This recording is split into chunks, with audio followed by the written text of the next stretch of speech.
Your Gucci Mane? No, what is Gucci Mane? I wish it Oh, was Gucci Mane. nothing much. Just living your life. Yeah, just doing it. I took a nap today. Nice. Have you been You a taking napper? naps? No. Today maybe the first of many. A future of naps A in few. in my life. Yeah, if there's a time to start something, it's right now. I don't know if you realize that. Yeah, people are learning new skills. I'm learning how to be a cat.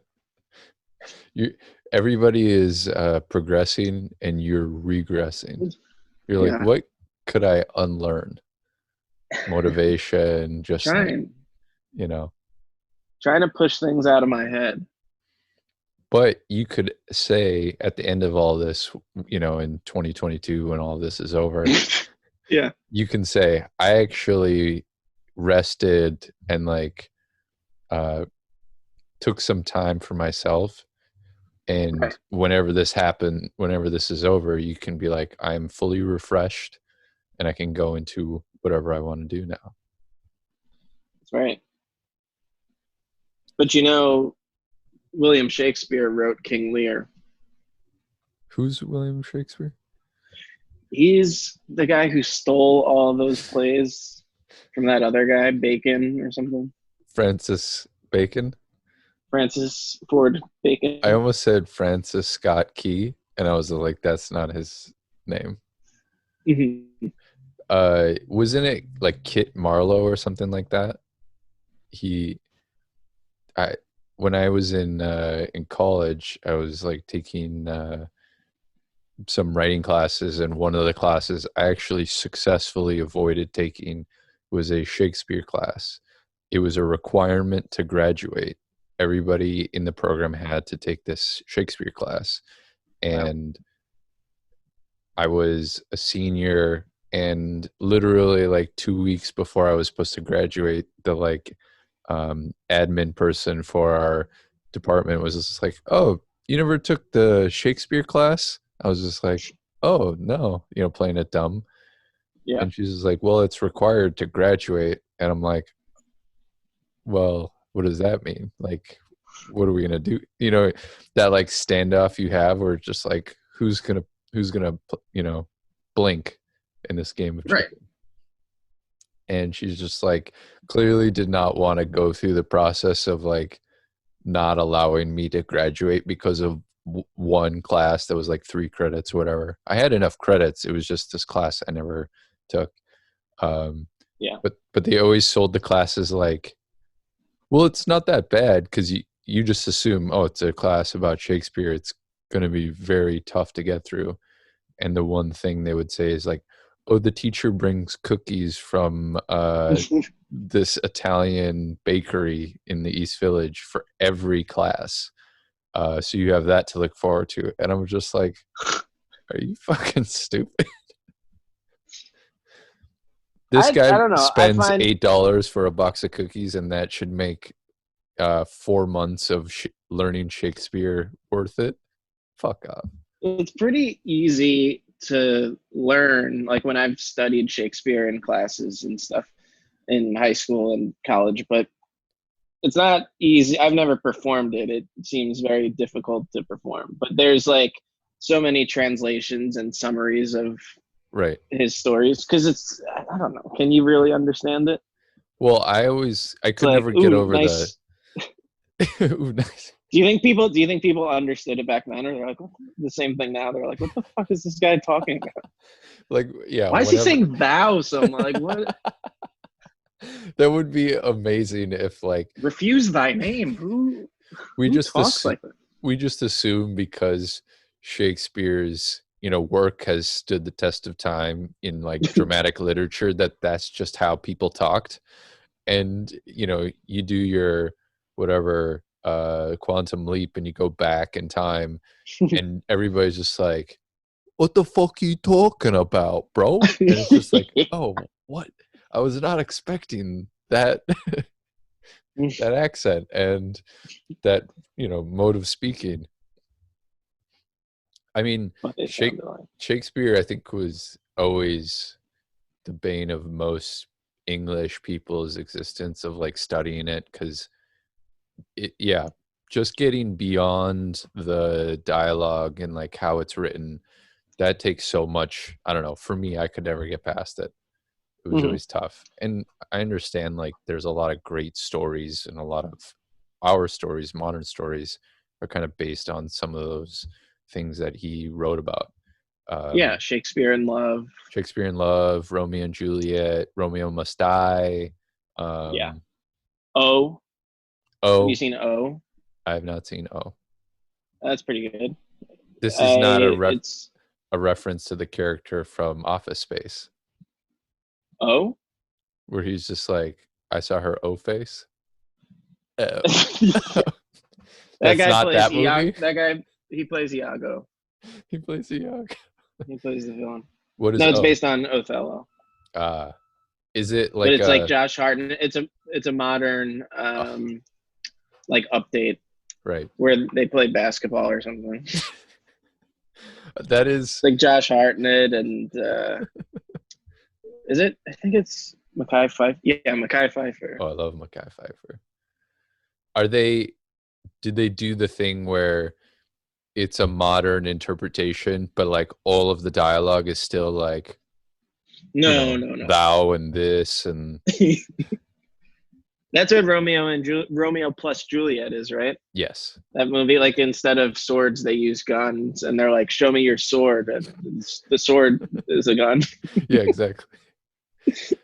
I mean, I think yeah, there's always those versions of it that I was always just like, this is just a half measure of like, we want to do Shakespeare, but we want to do it cool for kids, but we'll still keep Yeah, the dialogue. And it's like, people don't dislike Shakespeare because the story is not interesting. They dislike it because they can't understand it. So if you're going to right. keep the one thing that prevents most people from just like hearing it and listening to it, then it doesn't matter if you switch to a sword with a gun or a samurai sword or a lightsaber. It doesn't matter. Yeah, Change the dialogue. change the dialect. 10 Things I Hate About You is pretty good. I like that movie. Is that a Shakespeare? It's based Like a on The base? Taming of the Shrew. Man.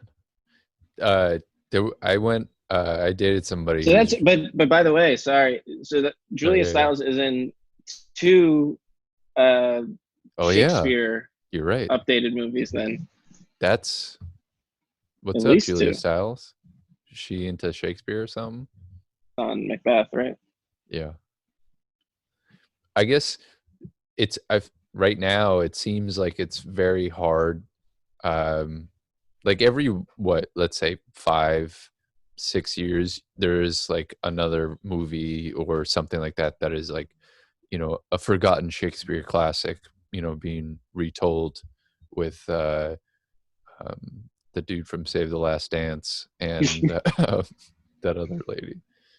No, I was gonna say is, I dated somebody who was an actor and she was Nice. really nice, and she was really into Shakespeare. And we went to, the High Line in Manhattan, Yeah. and we were just hanging out. And there's like a section of the High Line where you are basically sitting over the street, and it's got like a window so you can see the cars drive like underneath you. Um, so we were sitting there, we were just chilling, we were talking, and then these have to be college kids started they broke out into a Shakespeare scene. Like, I don't know if they were doing like, hey, let's do some rehearsal and we'll just do it in whatever, in the High Line. And they started talking, and in my head I was just like, oh, for Christ's sake, we have to listen to this, because they're doing it, but obviously theater kids, they can't do it like conversationally quiet like this. It has to be like production. And then the person I was dating started like repeating what they were saying, like saying it as they were saying it, and I was just like, oh no, I'm trapped. I'm trapped. And she's like giving them a little critique of just like, oh, it's a little strong there. I was just like, what? What is happening? Did I just walk into West Side Story? Which that is based on Shakespeare, right? That's Romeo and Juliet. Oh, I don't know about that, but sounds correct. The sharks and the what is the other squad on that in that show? The sharks and it's also Grease Lightning.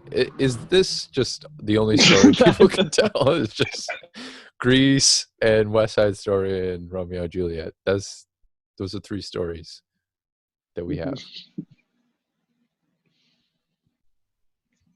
What can you do? Who do you think is our modern Shakespeare? Kanye West? Yeah. Well, I Kanye guess West. like who's like very successful and prolific? I guess James Franco. James Franco. But I guess the way you look at it is whose work would stand, I don't know how many years, 300 years? I don't know when did Shakespeare write. Maybe it would be like Aaron Sorkin. You know, right? In terms of like the intricacies of his dialogue, right? I think so. I'd agree with that. I don't think William Shakespeare did as much cocaine as Aaron Sorkin did, but you know, Aaron Sorkin does have that over Shakespeare. Shakespeare can't say that he wrote a majority of the West Wing on cocaine, allegedly. Right. What was the drug of choice back then? In what, the 1500s? Yeah. Yeah. What were you think they were definitely smoking tobacco? That was big. Alcohol. I guess maybe certain areas probably had the coca plant because they had snuff, so people would sniff snuff, which I guess is like a form of that. I don't know. That's like powdered chewing tobacco, right?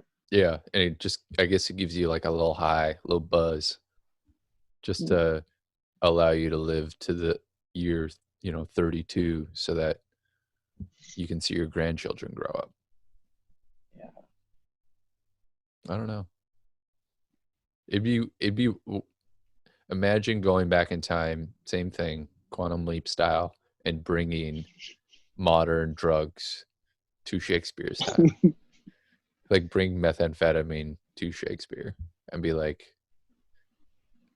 hey Bill, I know you like to write a lot of stories, but imagine a world where you can taste the play that you are writing. And he's just like, yeah, thou is interesting proposition. And hey, Bill, while I have you, you can cast women to play the women roles in your plays. Yeah. What if? Yeah. There are movies that have shown Bill Shakespeare's like personality, but we don't really know who he was in that sense. What if he was just a real jerk? Yeah, he could have been. How are you not pretentious? Yeah. You wrote all that stuff. Do you, like, in your life, do you want to start being pretentious? Me, I'd say 35. I want to walk around like, yeah. I want to be nice up until then, and then I want to walk around like Chevy Chase everywhere. I feel like 35 is young because you still have like so much of your life ahead of you that you're burning your bridges early, right? Yeah. Whereas if you're like 60 and you're just like, that's garbage, this sucks, this blows, there's like people are just like, well, that's he's so set in his ways, he can't change. And there's a respect for that almost. But if you do that since you're like 30, people are just like, this guy's miserable, he sucks. But what if I'm a genius? Well, if There's you're like there's like a chart, right? It's like a scale. So however good you are at what you are doing, the more right. pretentious you're allowed to be. So do you think like Mozart, who was a prodigy when he was like 4 years old, could have been like an absolute He was asshole? when he was 4 years old, he was a dick. He was just like, you That's know, my juice box. like, hey, Amadeus is his first name, right? So he pretty much had no choice to be a prick since he was born because he was given a name, right? Amadeus?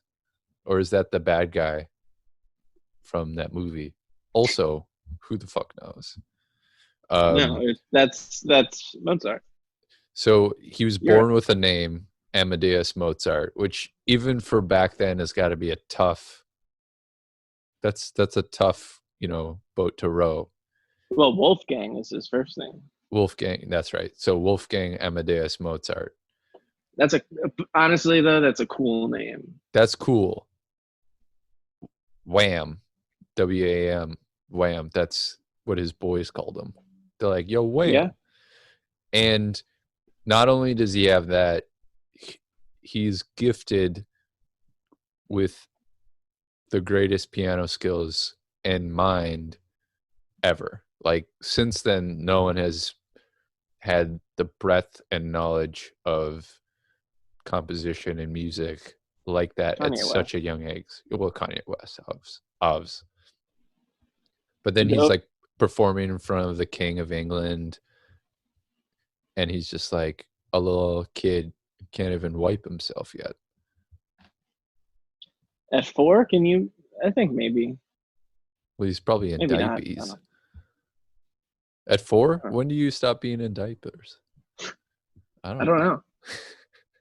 I don't have kids. I don't know. I don't have kids either.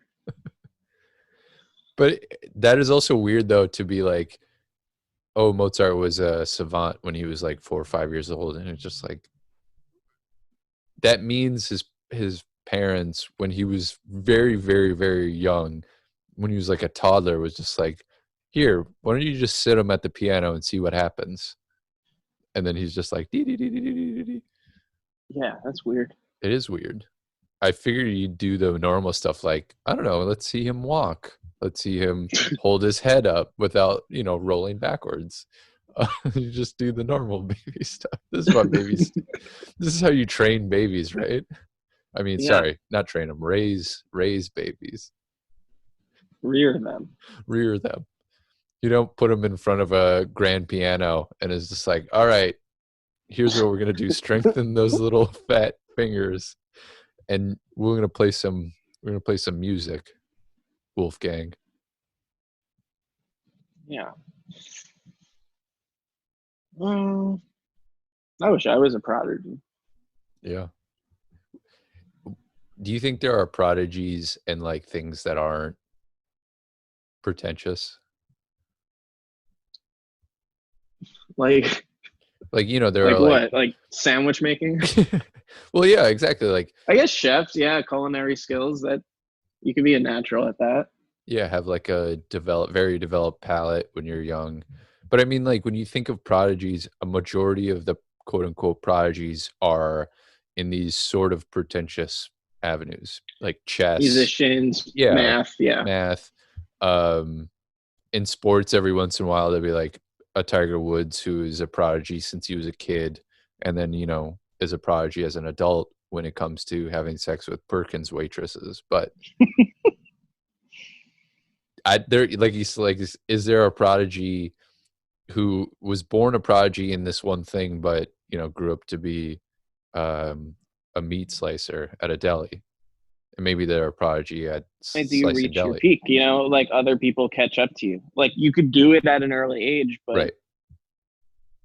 there were other Mozarts, Oh, totally. I think that's like what the other movie people is. on par with I think that's what the movie is about. Is about another Amadeus. Amadeus, who is like Molinari. I don't think that's his name, but he's like a competitor to Mozart who is living in his shadow. I am completely Whoa. guessing what this plot is based on hearing people talk about it a long time ago. But even Shakespeare had that, like, competitors who were probably as good or who were as popular, but didn't stand the test of time Yeah. to be a number two. You know, What's another movie that you haven't seen but have heard of? oh, a lot, like every movie I haven't seen. Because I just um, want to hear you describe what you oh think the yeah, plot is. name. A movie This that is I think you haven't seen. well. This is the thing. I think there are a lot of movies that like come out that are very popular, like Midsummer. Did you Yeah, see Midsummer? I did. I didn't see Midsummer. It, like, just based on what the trailer and the general consensus of what the movie's about is just like, all right, it's not for me. It's like a horror movie. But Mm. this is how I would describe Midsummer based on only hearing people talk about it and seeing maybe 20 seconds of the trailer Okay. or a little bit more. Um, it's white people and they're in a field and they have like cult dresses on where it's just like, it's basically like a potato sack that goes down to your ankles, and it's like the quote unquote like hippie dress where it's like flowy, but it's not really like designed well. It's just kind of like functional. It's just to cover your bits. Um, and there's like stones that have markings on it that are clearly like Viking shit, and there's blood on them. And then people do sacrifices.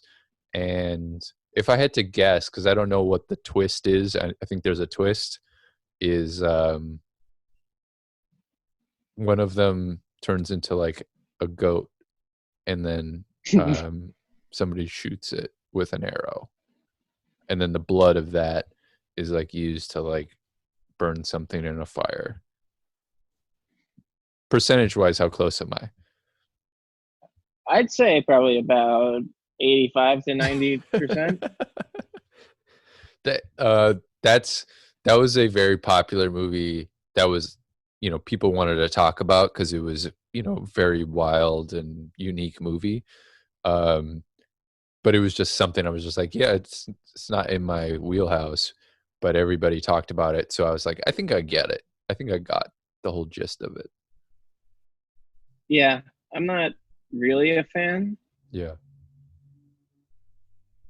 I'm sure a lot of people didn't like it, but it seems like that was all anybody wanted to talk about. And uh I stayed away from it because I don't like horror movies. And right. it's not, I don't, it's more like creepy and gruesome than it is scary. But Yeah, because it's not a fun watch. Like I probably wouldn't watch it a second time. totally. It's like that guy's other movie, Hereditary. I watched once, and that is a hard. That's the scariest movie I've ever seen. Yeah, I also Watched through my not seen fingers and like, that. yeah. I avoid mostly scary movies, and Hereditary, I think I confused that movie with Arrival. Like, for some reason, I think the people Yeah. in Arrival is the movie Hereditary for whatever reason, if they came out around that same time. Um, Arrival is Amy Adams, oh yeah, and I love think her. Jeremy Renner. This is like the fourth time, by the way, that we've brought up Amy Adams. She's a mainstay. Um, if I had to guess what no, actually, every time I think about the movie Hereditary, I'm assuming it's the movie Mother, which has Jennifer Lawrence in it, right? I don't know what that is. Yeah. Also, another movie that some people really disliked and liked. I don't know. How about you should do this now? What is I want you to describe to me a movie that you have not seen but heard a lot about. Hmm. Well, I haven't seen The Godfather, Okay. What, but and I that's would. such a popular movie that you've definitely heard people talk about it. Yeah, I think I know the quotes, and I know enough context from like references in other pieces of entertainment that like Right. Pretty much enough to it, like if I were to have to do a scene or something where I was in, it was a Godfather scene or whatever, I think I'd be able to Do sustain throughout that. give me the Mark 30-second version of the Godfather movie. 30 to 20 Okay. seconds, just like the gist of what you think happens, and maybe a quote or a scene or an actor or whatever that you're just like, this is Okay. what this movie signifies to me. Let's see. I'm just gonna hit like the highlights Yeah, to yeah. try and string them together. So there's a guy shopping for oranges, and he gets shot up really bad. And so Marlon Brando, Don, whatever, Don, his name's Don. He he calls. It's his daughter's getting married, and this guy died. This guy got shot up. It was his friend, and so he tells this other guy. He says, "You'll come to me on this the day of my daughter's wedding." I know that part.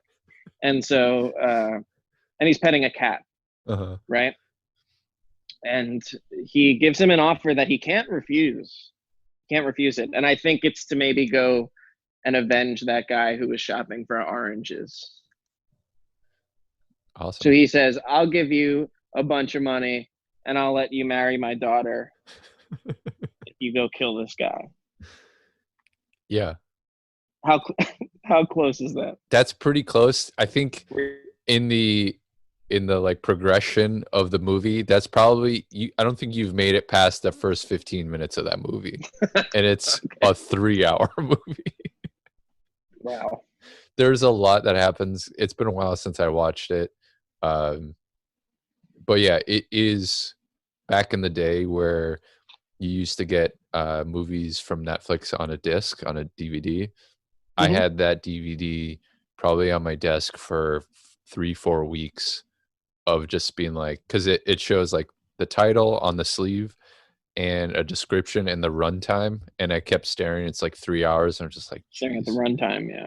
I was just like, when am I going to do this? And then I was like, one day I was like, enough, I have to do this. And at 11 o'clock at night, I started watching the movie, which is a mistake. It's a very good movie. It's not as good as most people say it is as far as the Mm-hmm. greatest movie ever made. There are definitely better movies, but it's good. I'll check it out. Yeah, or not, or who cares? I say Definitely. I'll check it. Anytime anybody mentions something, it's like I'm probably not gonna watch it. I say I'll check it out. Oh yeah, Because I don't know what else to say in that situation of like, yeah, I'm not gonna watch that. Fuck you. I got enough things to watch. I always just So I say I'll check it out to be polite. I always just tell people I'll put it on the list. It's on the list, and they're just like, Mm-hmm. "Well, he put it on the list clearly," but there's no list. There is no list. It's just whatever in the moment. I'm just like, "Oh, I remembered I have this. I should watch this," or I see it in passing. Yeah. But there's no list. There never is a I list. I put off watching a lot of things just because, and I think the more hyped up something is, the Yeah. less I'm interested in watching it. It's always really hard to then match the hype once you've seen it. Like if somebody really likes something and you watch it and then you're just like, yeah, it was fine. Then they're just like, what do you mean? It was just fine. Yeah, people are too aggressive about what they like. Yeah. And then if you don't like something, they explain, "Oh, you just didn't get it." Right. It's like, no, dummy. You made this thing that I was maybe going to watch unwatchable because you liked it too much. I'm sorry. That's what I Yeah. really feel. How do you feel about spoilers? Um, I look Like at it as at what point? right. In my opinion, if spoilers bother you, then it's on you to like watch the thing that you have to not get spoiled as soon as possible. And Sure. until then, you can't just be like, well, I haven't seen Star Wars, so don't tell me. And it's like a month in, you know? And I get it, like Sure. people are busy and blah blah blah blah whatever. But like I think like for TV shows this is always a big one now, less so because a lot of shows are bingeable. You can just watch as much as possible. Um, but when it was like week to week, I would definitely avoid all communication that would potentially signify what this potential spoiler would be. For And what show? it would depend. Like Breaking Bad was one where it was just like I don't want to see what would happen. I don't want to hear about what will happen in an episode. If I didn't watch it like Sunday night and I was going to watch it Monday, I would just Yeah, avoid I think all articles and it's stuff. like the type of show that's so Walking Dead is like that too, where it's a slow build to this like Yeah, huge moment. And so if that moment's spoiled for you, it's really like, I yeah. can't watch this thing. Somebody spoiled Uncut Gems for me. Oh, They were on stage and they were like trying to be funny, trying to be cool. that was And they explained, they were like, I didn't like this movie, and right. explained the ending, like just mentioned the ending. And it was like, well, I guess I'll watch it. And I watched it and I liked it, but it was kind of a bummer to Right. know what was going to happen. Still like surprising because of how Definitely. well paced it is and everything like that. It's But that sucked. I had that happen I think it was a Chris Gethard show at UCB. Um People were coming out and he was bringing people out and they were talking or whatever. And this was around when Star Wars came out, the new reboot, Yeah. with like old Harrison Ford and Carrie Fisher and all that stuff. um Somebody came out and basically was just like, Harrison dies at the end, fuck you. And he just flipped the audience off and everybody booed him because it was like a Thursday and the movie was premiering on Friday. So he clearly saw an advanced screening, like a midnight screening or whatever, and then just like ruined it for all those people. Yeah. That that was a classic. Do you remember Kenny versus Spenny? No. It was like a prank like competition show between these two friends. I think they were Canadian, and they would do these competitions, and at the end they would have to, like, the loser would have to do this dare. It's Impractical Jokers basically stole their show from this show. um but one of the like things that they had to do when they lost the competition was one guy had to go to a movie theater where people were in line for The Sixth Sense and walk down the line and ruin the ending for everybody. So it's just like video of him, and he's just like, Bruce Willis is dead at the end. He's dead the whole movie. You're just like walking down the line, ruining the movie for everybody waiting in line for it. That kind of sucks, like for that movie specifically, Yeah. because it is like the entire movie is based around that. I feel like Yes. M. Night Shyamalan knew that he was like, I'm gonna make him dead the whole time, and then write the movie that's Yep. gonna lead up to that. So if that's ruined for you, then there's no point of watching the entire movie. There's zero point of watching that movie if Zero. you know what happens, and Zero. it's unavoidable. Everybody know if you mention that movie, everybody knows what happens. I've never seen it because like Oh, you should. oh, you haven't seen it? But similar, like, I know a lot of references from the movie. I know Bruce Willis is dead the whole time. I know he talks to ghosts. Um, I know that kid didn't work a lot in movies afterwards. Like, I don't know what more I need to. Haley Joel Osment. Haley Joel He Osment. was AI, Secondhand Lions. Oh yeah, that's right. Secondhand Lions. Mm, that's about it. And then he went to college like a good boy. He went to NYU. I saw him when I was at NYU. But everybody goes to NYU. I know. What can you do? What can you do? All right. Should we get started? Let's get started. Let's get it. We can't do that joke again.